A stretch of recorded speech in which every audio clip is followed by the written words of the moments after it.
خطبہ نمبر 109 آپ علیہ السلام کے خطبے کا ایک حصہ، قدرت خدا، عظمت الہی اور روز محشر کے بارے میں۔ بسم اللہ الرحمن الرحیم۔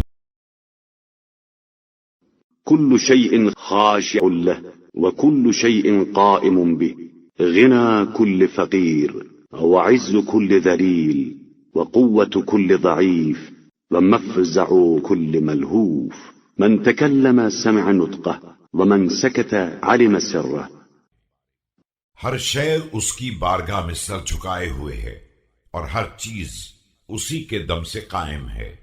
وہ ہر فقیر کی دولت کا سہارا اور ہر ذلیل کی عزت کا آسرا ہے۔ ہر کمزور کی طاقت وہی ہے اور ہر فریادی کی پناہ گاہ وہی ہے۔ وہ ہر بولنے والے کے نطق کو سن لیتا ہے اور ہر خاموش رہنے والے کے راز کو جانتا ہے۔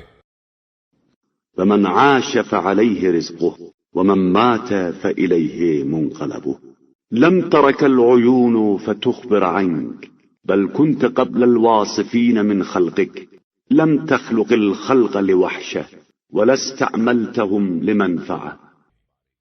جو زندہ ہے اس کا رزق اس کے ذمے ہے اور جو مر گیا اس کی بازگشت اسی کی طرف ہے۔ خدایا، آنکھوں نے تجھے دیکھا نہیں ہے کہ تیرے بارے میں خبر دے سکیں۔ تو تمام توصیف کرنے والی مخلوقات کے پہلے سے ہے۔ تو نے مخلوقات کو تنہائی کی وحشت کی بنا پر نہیں خلق کیا ہے اور نہ انہیں کسی فائدے کے لیے استعمال کیا ہے۔